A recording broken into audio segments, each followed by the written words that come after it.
আসসালামু আলাইকুম। আজকে আমরা ডল স্টার্টারের সিঙ্গেল লাইন ডায়াগ্রাম সম্পর্কে জানব। তো প্রথমে আমি LA1 লিখে একটি লাইন নিয়ে নিচ্ছি, যে কোনো একটা ফেজ হতে পারে এটি। তো এখান থেকে আমি একটা লুপিং করে একটা MCB ইউজ করব, কারণ কন্ট্রোলিংয়ের জন্য একটি ব্রেকার ইউজ করতে হয়। তো সেটা MCB হতে পারে, ফিউজও হতে পারে। ঠিক আছে, জাস্ট আমি আপনাদের বোঝাবো। এরপরে আমি একটি ইমার্জেন্সি সুইচ নিলাম। এরপরে আমি একটি আপনার ওভারলোড রিলে নিলাম। তো আমরা সবাই জানি যে ইমার্জেন্সি সুইচ সবসময় নর্মালি ক্লোজ থাকে এবং ওভারলোড রিলে কিন্তু আপনার নর্মালি ক্লোজ থাকবে। তো লিখে দিচ্ছি, এটা হচ্ছে MCB বা ফিউজ। যদি আপনি MCB ইউজ করেন এতেও সমস্যা নাই, যদি আপনি ফিউজ ইউজ করেন এতেও সমস্যা নেই। তো এটা জাস্ট বোঝানোর জন্য। তো এটা নিচ্ছে আমি ইমার্জেন্সি সুইচ। ইমার্জেন্সি সুইচ আপনি চাইলে ব্যবহার করতে পারেন, নাও করতে পারেন, সেটা আপনার ইচ্ছা, কিন্তু তারপরেও আমি ডায়াগ্রামে উল্লেখ করে দিচ্ছি। এটা হচ্ছে ইমার্জেন্সি সুইচ। তো আজকে যেটা শিখতেছি সেটা হচ্ছে হলো ডল স্টার্টার। তো এখানে আমি যে আপনার ওভারলোড রিলে, সেটা আমি লিখে দিচ্ছি, এটা হচ্ছে ওভারলোড রিলে। তো ওভারলোড রিলের যে কানেকশন সেটা তো আপনারা সবাই জানেন যে 95 এবং 96 নাম্বার টার্মিনাল কানেকশন হয়। তো যাই হোক, আপনি আমার ভিডিওর সাথে থাকুন এবং শিখতে থাকুন। এরপরে আমাকে কি করতে হবে, আপনার অবশ্যই অন অফ করার জন্য দুটি সুইচ নিতে হবে। তো সেক্ষেত্রে আমি একটি অন সুইচ, একটি অফ সুইচ, দুটি সুইচ নেব। তো উপরেরটা হচ্ছে হলো আপনার অফ সুইচ এবং নিচেরটা হচ্ছে হলো আমার অন সুইচ।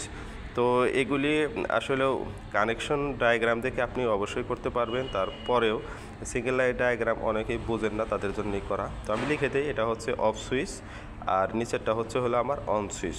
তার মানে আমাদের অন অফ করার জন্য দুটি সুইচ লাগবে। এই দুটি সুইচ আমরা অলরেডি নিয়ে নিলাম। এবং আমার ভিডিও দেখলে আপনারা অবশ্যই আপনি সিঙ্গেল লাইন ডায়াগ্রাম সম্বন্ধে আপনার সুন্দর একটি ধারণা হবে।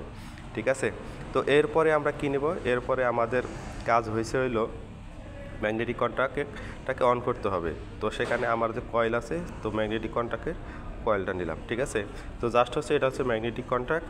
তো আপনারা এই কানেকশন বুঝলে অবশ্যই আপনারা কাজ করতে পারবেন। ঠিক আছে, এটা হচ্ছে A1, এটা হচ্ছে A2। আমরা জানি ম্যাগনেটিক কন্ট্যাক্টের কয়েলের এক প্রান্তে থাকে A1, আরেক প্রান্তে থাকে A2।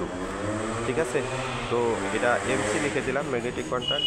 A1 হয়েছে আপনার হলো ফেজ এবং A2 হচ্ছে নিউট্রাল। তো এখানে যদি আমি আরেকটু বোঝানোর জন্য দিয়ে দিই, ধরেন যে আমার লাইন এখানে নিউট্রালও আছে। ঠিক আছে, তো আমি নিউট্রালটা সংযোগ করে দিয়ে আপনাদের দেখাচ্ছি। এটা এন, এটা যদি আপনি সরাসরি এখন এই A2-র সাথে সংযোগ করে দেন, তাহলে কিন্তু আপনার কি হলো, এটা একটি নিউট্রাল। ঠিক আছে, তাহলে এই সার্কিটটা স্বয়ংসম্পূর্ণ হলো। ঠিক আছে, তো আমি আপনাকে আর একটু বোঝাবো, আপনারা লাইনের সাথে থাকুন, তো দেখতে থাকুন। তো এই যে সংযোগগুলি হয়েছে এখানে কিন্তু এখন যদি আমি অন করি সেক্ষেত্রে অন হবে, কিন্তু কন্ট্যাক্ট ধরে রাখবে না। তো সেক্ষেত্রে আমাকে কন্ট্যাক্ট হোল্ড করার জন্য, এই ম্যাগনেটিক কন্ট্যাক্ট হোল্ড করার জন্য আমাকে একটু আরেকটা কানেকশন করতে হবে। সেটা আমি আপনাদের দেখাচ্ছি।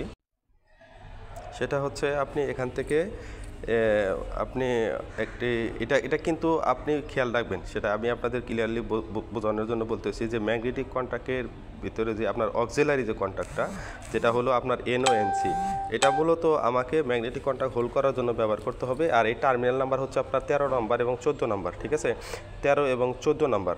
তো এটা আপনি একটু খেয়াল করবেন যে আপনি 13 নম্বর এবং 14 নম্বর ম্যাগনেটিক কন্ট্যাক্টের যে অক্সিলারিটা, ঠিক আছে, এই অক্সিলারিটা, আর এটা আমি আপনার লিখে দিয়ে বুঝতে পারবেন, কারণ সুইচের হলো আপনার 1 2 3 4 এরকম থাকে। 1 এবং 2 থাকে হলো আপনার নর্মালি ক্লোজ এবং 3 এবং 4 থাকে নর্মালি ওপেন। তারপরেও আপনারা দেখে নেবেন, ঠিক আছে, কাজ করার সময় দেখে নেবেন। এবং 95 এবং 96 থাকে হলো আপনার ওভারলোড রিলে নর্মালি ক্লোজ। তো যাই হোক, আমি আপনাদের একটু বোঝানোর চেষ্টা করলাম ইনশাল্লাহ। আর এই ড্রয়িং দেখে যদি কেউ না বুঝতে পারেন, আমার মনে হয় না যে এত সহজ করে আপনাকে আর কেউ এভাবে ড্রয়িং বুঝিয়ে দেবে। তবে যাই হোক, জাস্ট হলো আপনাদের বোঝানোর জন্য। এবং আমার ভিডিও যদি আপনাদের কাছে মনে হয় যে একটি হেল্পফুল একটি ভিডিও হয়েছে, আপনারা বুঝতে পারছেন, তো অবশ্যই লাইক কমেন্ট শেয়ার করবেন। আসসালামু আলাইকুম।